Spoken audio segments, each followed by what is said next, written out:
Bueno, hoy comenzamos con una serie nueva y para aquellos que se pusieron muy contentos el domingo pasado que prediqué 20 minutos, fue una excepción porque era la graduación de los niños y habíamos programas, sí, yo sé, yo los veía todos re contentos, pero bueno, algunas cosas me tienen que bancar. Pero vamos a comenzar una serie que se llama...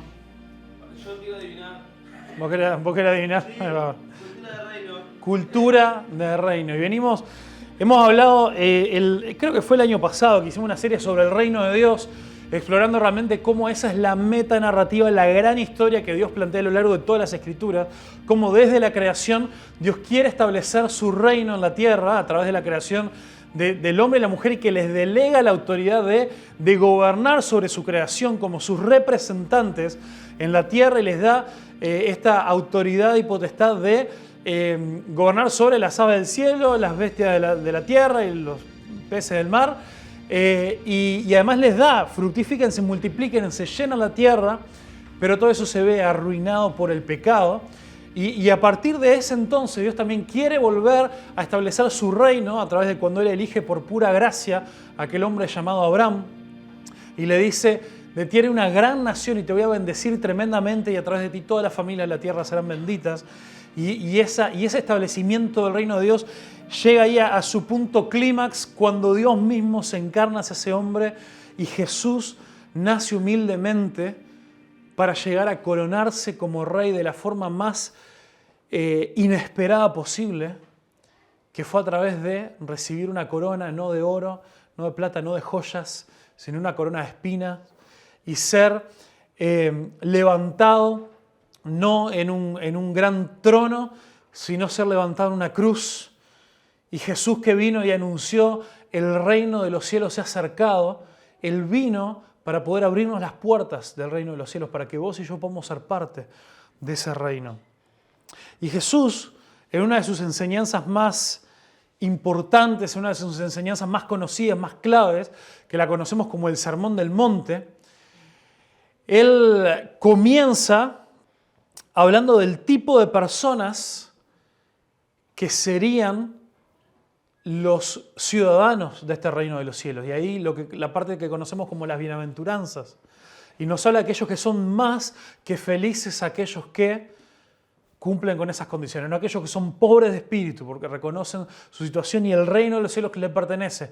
Aquellos que sufren, aquellos que diferentes cosas que nos hacen, que pueden disfrutar aquellos que mediante esa humildad acceden a través de Jesús a ser parte, a ser ciudadanos del reino del cielo. Y lo siguiente que Jesús dice ahí en Mateo 5,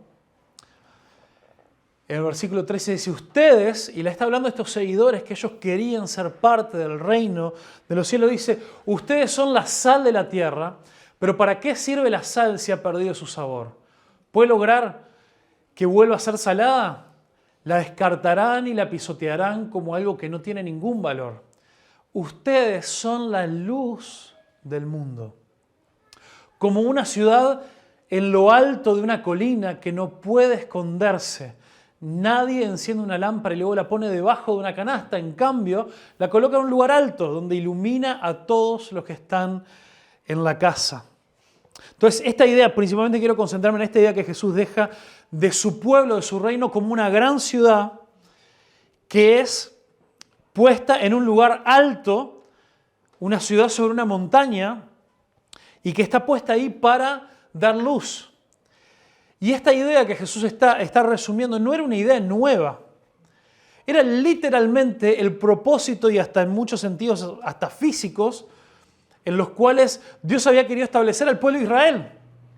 Dios había elegido al pueblo de Israel y había establecido también la capital Jerusalén en el monte de Sion, bien en una montaña, para que desde ese lugar Israel pueda hacer luz a las naciones. Vemos eso también en las profecías del Antiguo Testamento, como el propósito de Dios no era que Israel se quedara con Dios para ellos mismos y decir, bueno, este es nuestro Dios y y ya está, vamos a aprovecharlo.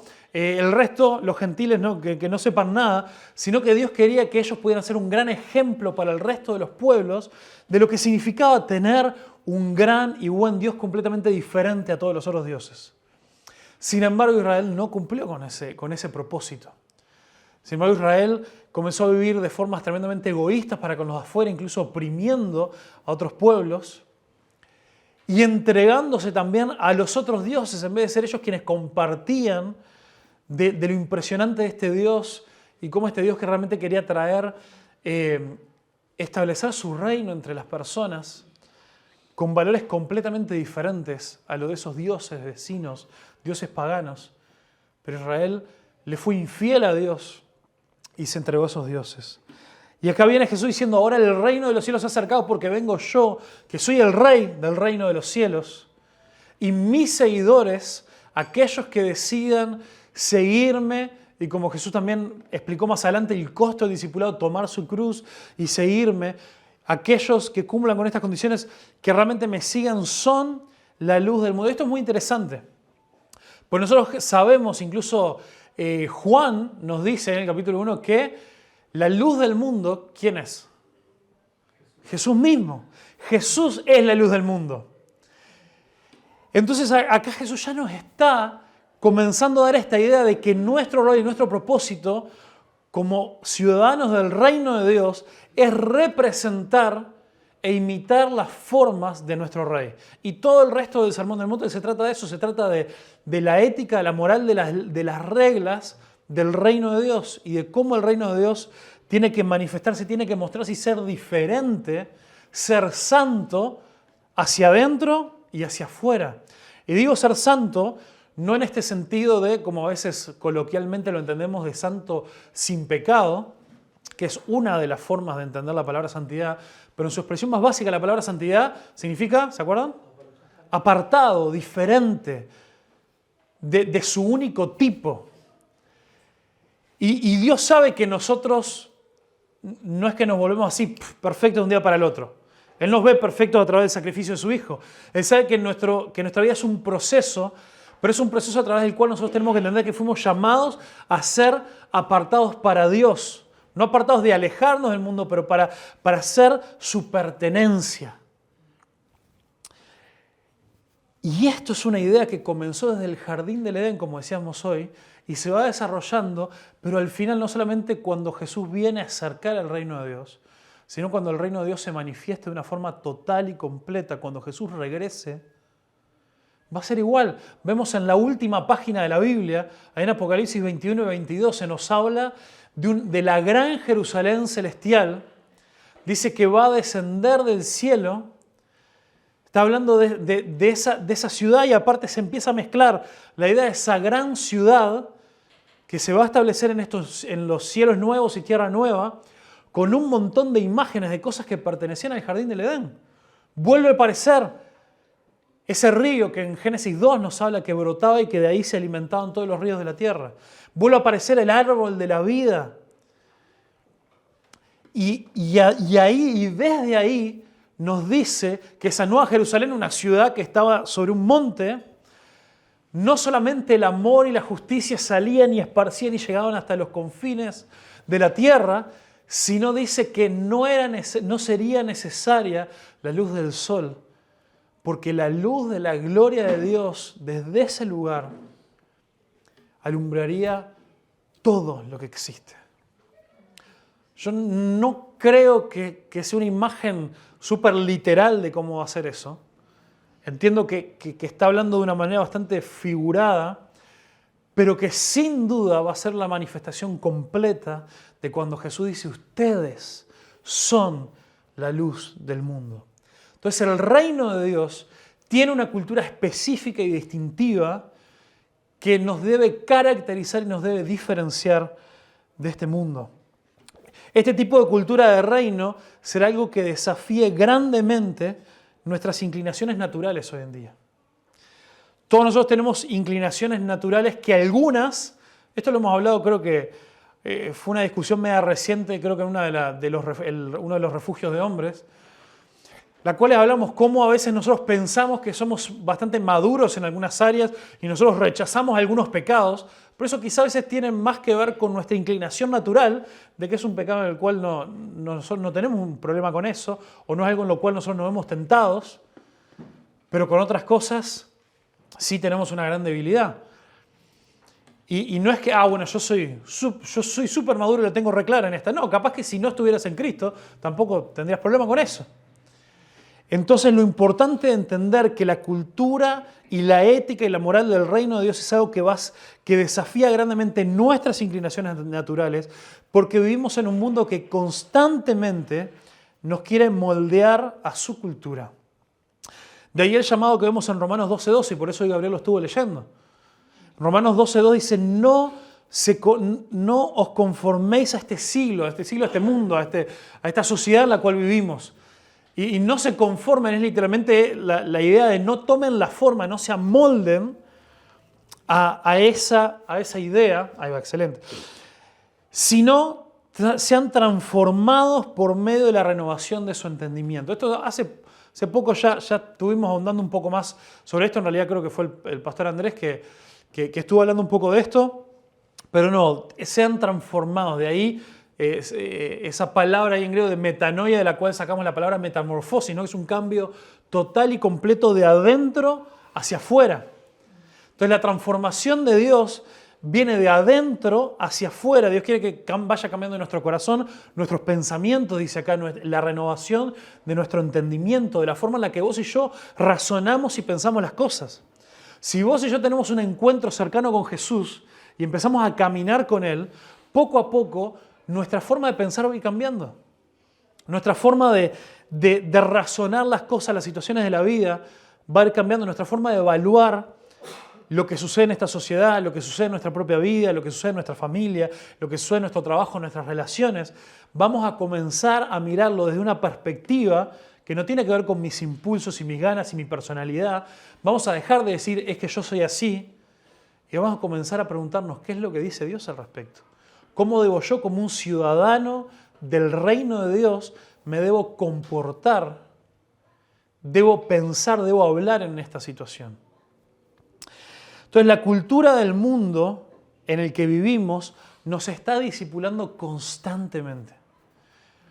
Este mundo nosotros hablamos de discipulado y decimos, bueno, discipulado tenemos acá, cuando nos encontramos, escuchamos la predicación, tenemos los refugios, alguno que está tomando una clase del seminario, son diferentes instancias de discipulado. Discipulado viene de esta idea de ser un aprendiz, de ser un seguidor, ¿no? Y tenemos esas instancias de discipulado. Pero este mundo nos está discipulando las 24 horas del día, los 7 días de la semana. Desde, nos demos cuenta o no, desde las conversaciones que tenemos en los trabajos, los contenidos de los programas de televisión, las leyes que el gobierno aprueba y las cosas que condena también.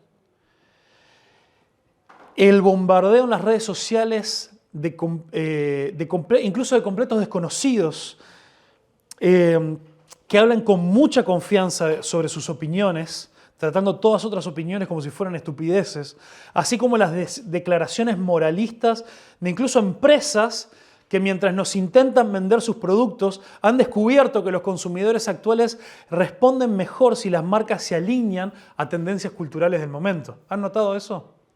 ¿Han notado cómo en estos últimos 10 años más o menos, pero fuerte en los últimos 5, antes las marcas en sus publicidades te mostraban un producto?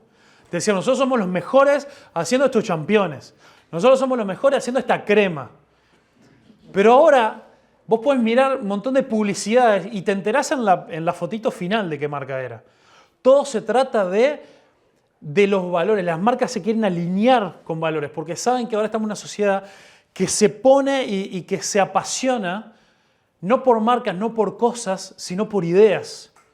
Entonces las marcas se están alineando en sus publicidades atrás de esas ideas y te quieren decir, nosotros estamos acá con la última tendencia de todo esto, ¿no?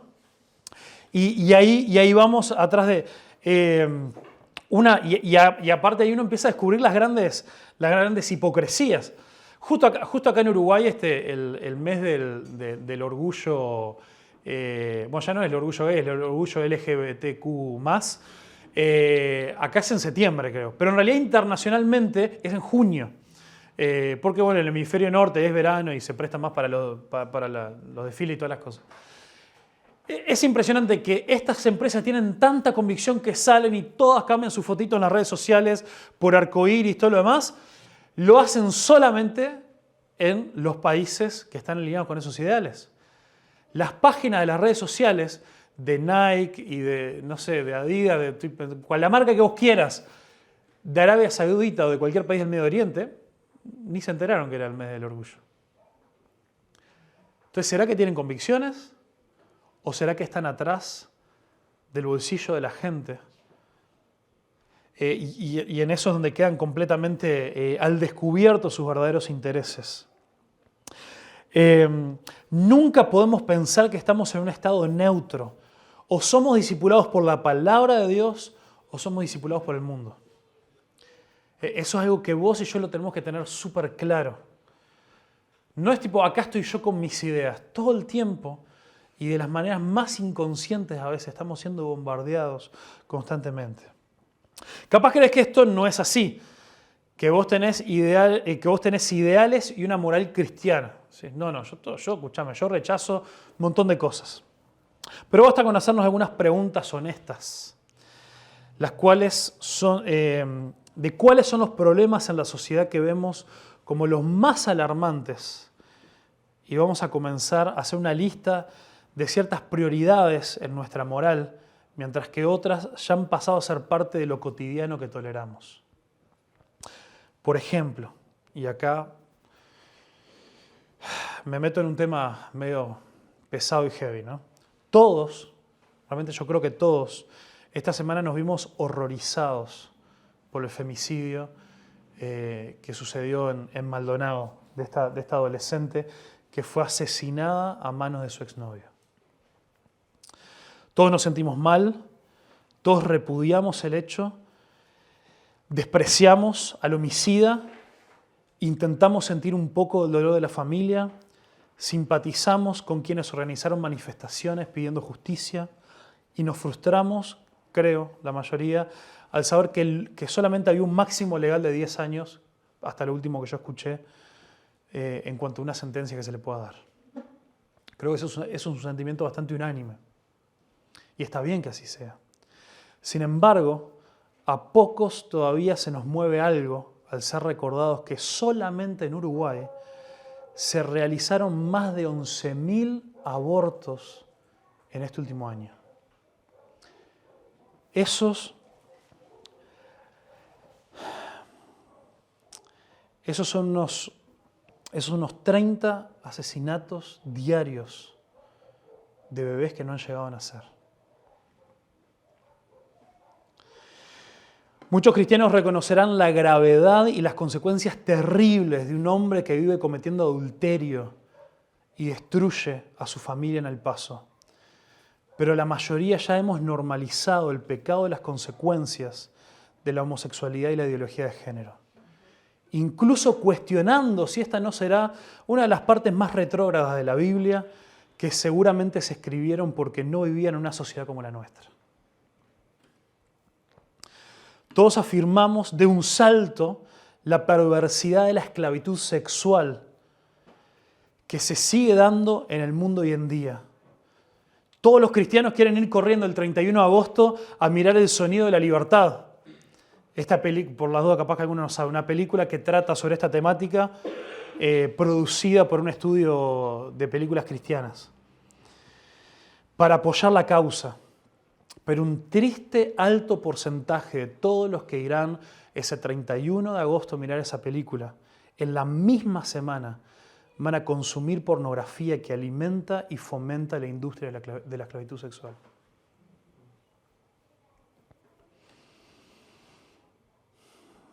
Entonces vale la pena preguntarnos si realmente pensamos que nuestra moral y nuestra ética es tan cristiana como nosotros pensamos y decimos a veces. ¿Cuál es el tipo de convicciones que como cristianos debemos tener? No solo convicciones teóricas que nos lleven a profundas discusiones sobre cómo arreglar el mundo, con unos mates de por medio, sino convicciones que nos lleven a la acción. Pero también para pararnos firmes frente a una cultura que nos tolera más cuanto más callados nos quedamos. La iglesia de este siglo XXI es una iglesia que le gusta movilizarse y mostrarse por las causas sociales que causan simpatía con el mundo a nuestro alrededor. No tenemos problema de movernos y hacer declaraciones para ayudar al pobre, a los refugiados, a grupos oprimidos, mientras que en los temas controversiales preferimos quedarnos callados y sentirnos que cada pronunciación debe ser hecha con todas las aclaraciones y asteriscos posibles y cuidando la forma de no ser ofensivos.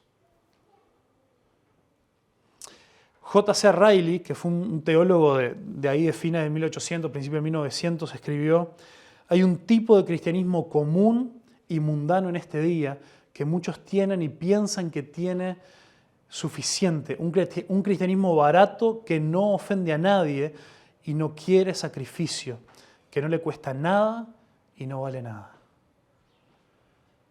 Esto lo escribió en el entorno del fines del 1800, principios de 1900. Pareciera que la cosa no ha cambiado tanto. Hay una cosa que al mundo le parece más ofensiva que nuestra postura sobre el aborto o el rechazo a la ideología de género. ¿Saben cuál es? Es el mismo evangelio. Si hay algo a lo que este mundo le parece lo más ofensivo, lo más confrontativo que cualquier cosa, es el mismo evangelio que vos y yo llamamos buenas noticias, que es la definición de lo que significa evangelio. Así que vamos a pasar unos minutos en 1 Corintios 1. 1 Corintios 1, 18. El amor de Dios no es algo que será bien recibido por quienes se pierden, es de lo que nos habla este pasaje. El Evangelio significa buenas noticias, pero es buenas noticias solo para quienes se salvan. Para quienes rechazan el mensaje es el mayor insulto que se podría recibir. Y este pasaje nos habla de por qué. Vemos ahí, no está el pasaje ahí por un poquito largo, pero además, como es el pasaje principal que vamos a ver, los animo ahí que lo puedan buscar. 1 Corintios 1. Dice: porque la palabra de la cruz es locura para los que se pierden, pero para los que se salvan, esto es a nosotros, es poder de Dios. Pues está escrito: destruiré la sabiduría de los sabios y desecharé el entendimiento de los entendidos. Citando Isaías 29. ¿Dónde está el sabio? ¿Dónde está el escriba? ¿Dónde está el disputador de este siglo? ¿No ha enloquecido Dios la sabiduría del mundo? Pues ya que en la sabiduría de Dios el mundo no conoció a Dios mediante la sabiduría, agradó a Dios salvar a los creyentes por la locura de la predicación. Porque los judíos piden señales y los griegos buscan sabiduría, pero nosotros predicamos a Cristo crucificado. Para los judíos ciertamente un tropezadero y para los gentiles una locura, mas para los llamados, así judíos como griegos, Cristo, poder de Dios y sabiduría de Dios. Porque lo insensato de Dios es más sabio que los hombres y lo débil de Dios es más fuerte que los hombres. Entonces, ¿por qué? ¿Por qué decimos que el Evangelio es lo más confrontativo, lo que más ofende a nuestra sociedad hoy en día? Siendo que a veces lo que uno muchas veces escucha a personas decir es decir, no, bueno, pero no nos metamos en estas cosas controversiales, vamos a predicar el Evangelio. Como diciendo, bueno, vamos a hablarle del amor de Dios y después ir enterando en realidad de las cosas que a Dios no le gustan.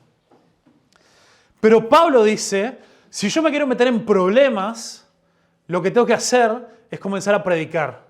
Y ahí más seguro de que me van a tirar en la cárcel, de que me van a amenazar de muerte, de que me van a dar 30 latigazos. ¿Acaso estamos predicando hoy un evangelio diferente al que predicaba Pablo? Cuando hablamos esto de bueno, tenemos que tener cuidado con la gente, no se vaya a enojar, prediquémosle el evangelio y después iremos viendo. Entonces, ¿por qué? Pablo dice acá claramente que la cruz es una locura para la gente que se pierde. Y también llama que la predicación es una locura.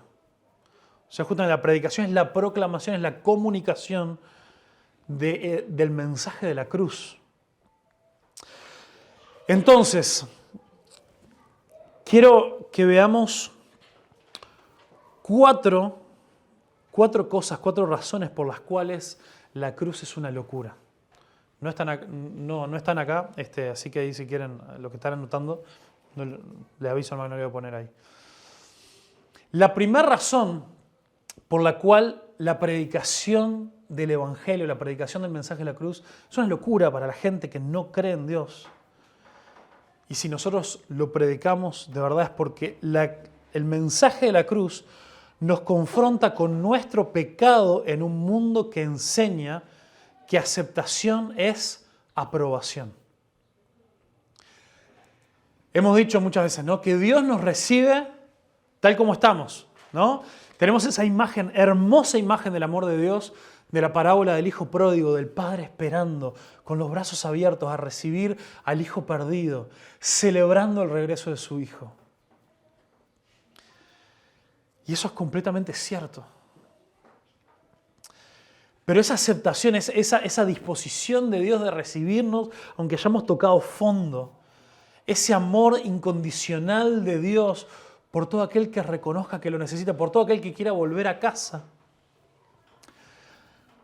es una imagen muy diferente a un hijo que vuelve a los brazos del padre para decir: papá, me quedé sin dinero, necesito más de ese dinero que me diste hace unos meses atrás, porque se me terminó. Necesito volver a esa vida espantosa en la que estaba metido, porque uno gasta mucha plata haciendo cualquier cosa. Así que necesito más. Y el padre diciéndole: como yo te amo y yo te acepto, acá tenés todo lo que vos me estás pidiendo. Eso hubiera sido completamente perverso de parte de ese padre, porque lo hubiera vuelto a enviar a la perdición. Entonces, un Dios que nos ama profundamente y nos acepta y nos recibe como estamos, también nos ruega, nos pide: por favor, reconoce tu pecado, porque es tu pecado el que te está matando, es tu pecado el que te está trayendo un montón de consecuencias.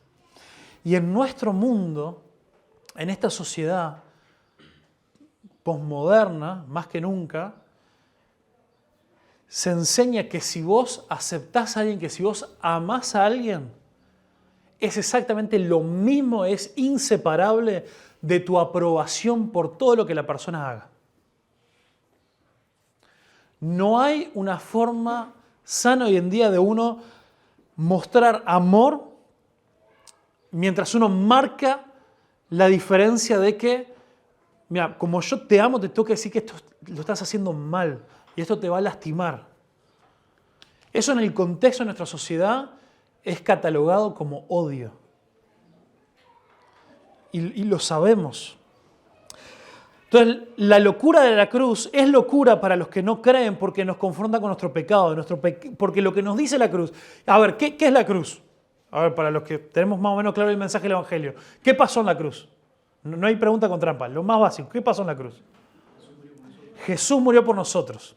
Genial. Un gran problema hoy en día es que la mayoría de las personas, a veces, muchas veces incluso dentro de la iglesia, vos preguntás: bueno, pero ¿por qué? A ver, ¿qué? Murió por nosotros, ¿por qué? No pudo habernos venido a dar un abrazo, a hacer una fiesta, a venir a cantar unas canciones.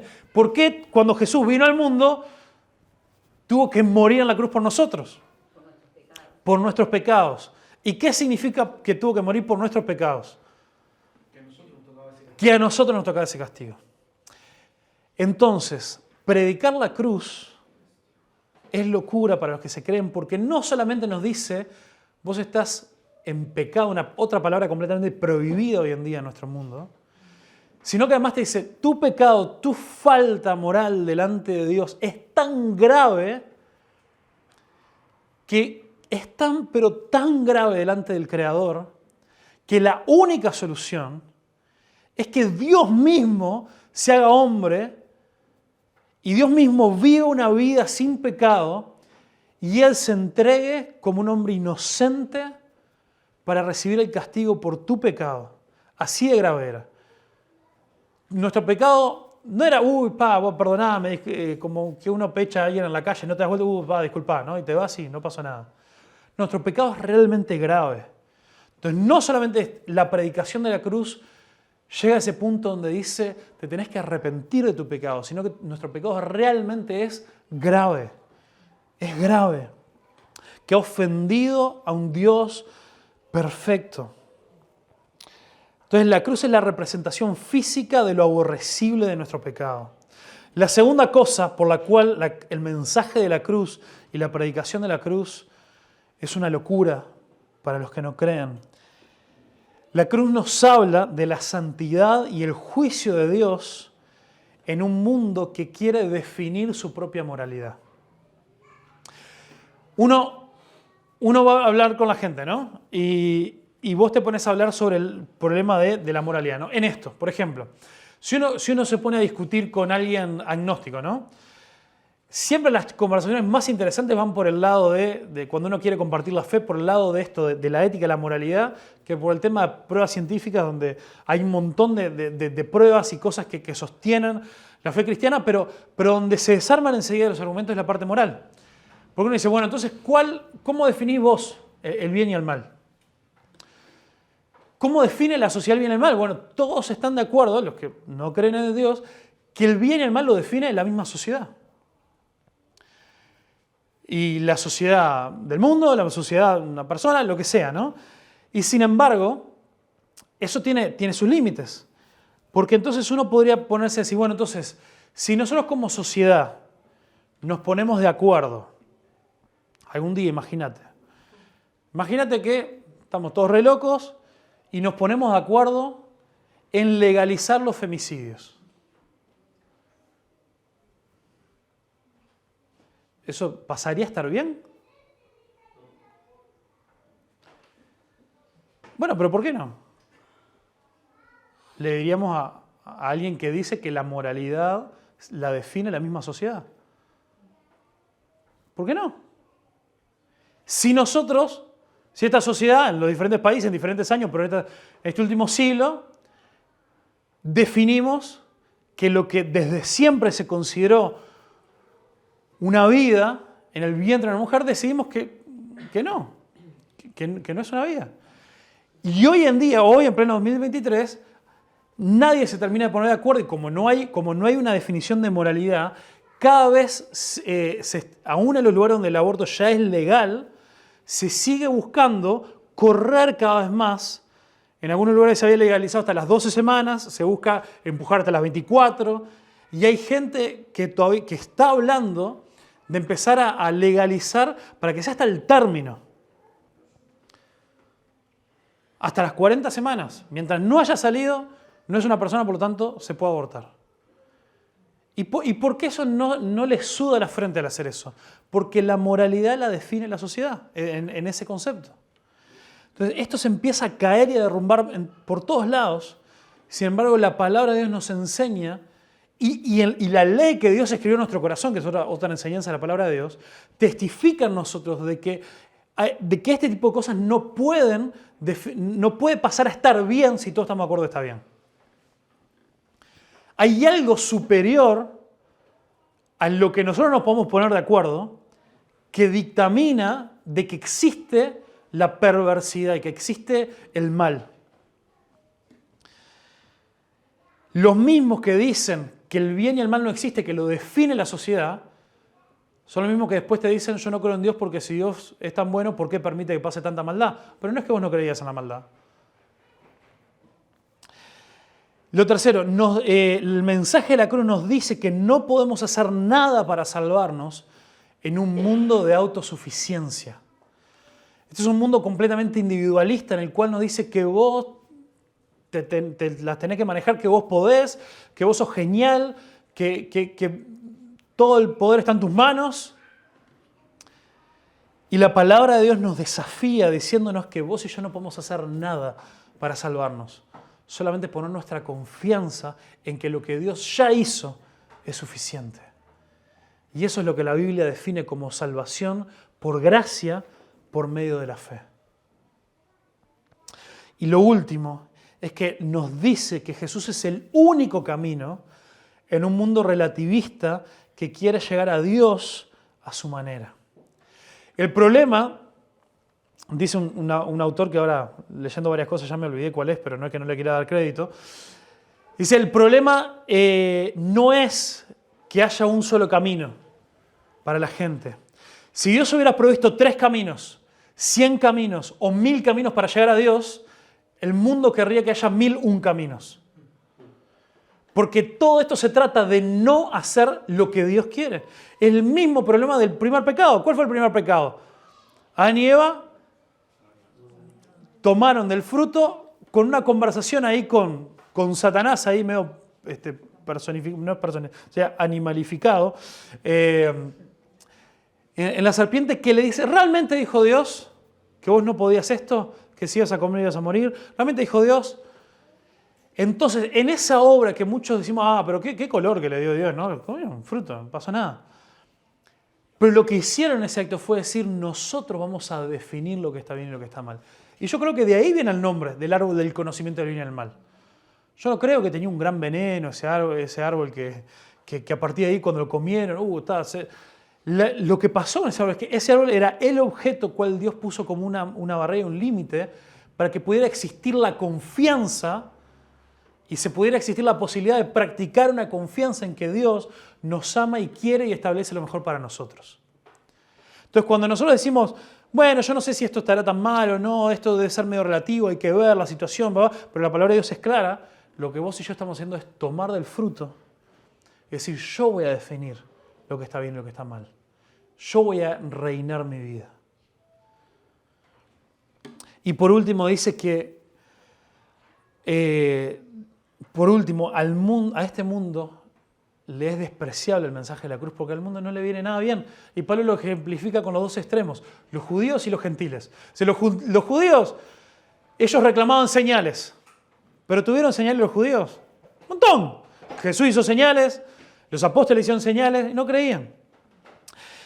Y los gentiles pedían sabiduría humana y tuvieron sabiduría humana. Lo vemos ahí a Pablo yendo a predicar de una forma tremendamente elocuente ahí en Atenas.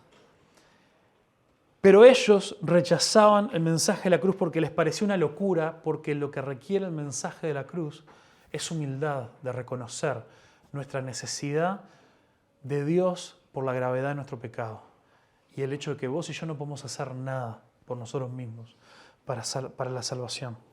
No se preocupen que voy terminando. John Stott dijo, debemos lidiar con este hecho. El evangelio es ofensivo por el orgullo humano. Si lo que predicamos como evangelio no es ofensivo, lo estamos haciendo mal. Un evangelio inofensivo es un evangelio falso, un evangelio condenatorio, porque el único evangelio que salva es el evangelio que ofende. Y ofende en el buen sentido de que tiene que tocar nuestro orgullo hasta que reconozcamos que estamos mal. Solamente decirle, vení a Jesús, que Jesús quiere ser tu amigo. Genial, yo tengo un montón de amigos en Facebook, ¿por qué quiero otro más? No sé, me da lo mismo. Sí, Jesús quiere ser nuestro amigo, Jesús quiere ser nuestro Padre Celestial, pero quiere ser ese Padre Celestial y ese amigo a través del cual hay una reconciliación. Si nosotros no entendemos que estamos separados de Dios, eso nunca se va a poder dar.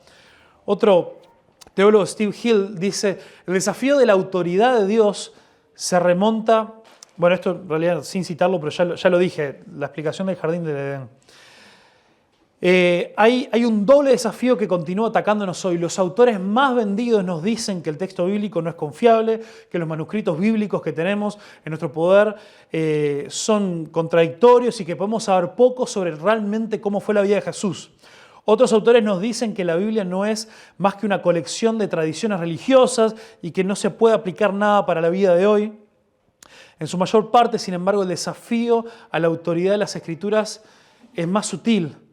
El que dice la Biblia debe estar a la altura de mis normas. Voy yo a juzgar al Dios de la Biblia en base a mi moralidad, en lugar de que el Dios de la Biblia me juzgue a mí en base a su moralidad. En resumen, cuando las Escrituras contradicen nuestros sentimientos y preferencias, en lugar de crucificar nuestros sentimientos y preferencias, nos debemos inclinar a Dios y su palabra, pero muchas veces cuestionamos su palabra. Entonces la pregunta que queda para vos y yo hoy es, ¿le crees a Dios? ¿Le crees que este Dios que es todo amor, que literalmente la palabra dice que el amor no es una característica de Dios, sino que Dios es amor? ¿Le crees que el amor puro y verdadero, el amor que le da definición a todos los tipos de amor, para ser amor necesita confrontarnos con la verdad? ¿Crees en este evangelio que quizá en algún momento te pudo parecer una locura, pero que has llegado a entender a través de una vez que Dios tocó nuestro corazón de orgullo y reconocimos nuestra necesidad de que solo no podemos, pasó de ser una locura a ser la cosa más hermosa que jamás nadie nos haya podido decir? De que en nuestra condición, el Dios creador del cosmos, del universo, de los cielos y de la tierra, descendió para entregarlo todo por amor a nosotros. Un amor completamente inmerecido, un amor que jamás podremos repagar y que lo único que queda en tus manos y en mis manos es decir, Señor, me entrego, me rindo, me rindo. Jesús no nos reveló un Dios que nosotros podemos comprender a la perfección. Pero Jesús sí nos reveló un Dios en quien vos y yo podemos confiar a la perfección. En Jesús encontramos el camino, la verdad y la vida, porque Él es el camino, Él es la verdad y Él es la vida. Y esta es la introducción, pero en el resto de esta semana nos vamos a ir metiendo específicamente en qué dice la Biblia sobre varios de estos temas complicados de nuestra vida y de la sociedad, para afirmarnos en la palabra de Dios y afirmarnos también por las convicciones de nuestra vida, en las cosas en las que nosotros podemos estar medio flojos en conocer qué es lo que la palabra de Dios dice, sabiendo y confiando que en la palabra de Dios hay vida para vos y para mí. Padre Celestial, pedimos en el nombre de Jesús, Señor, que tu palabra haga mella, Señor, en nuestra vida. Que Dios, que si estamos flojos, si realmente no hemos llegado a confiar y a creer, Dios, en tu palabra,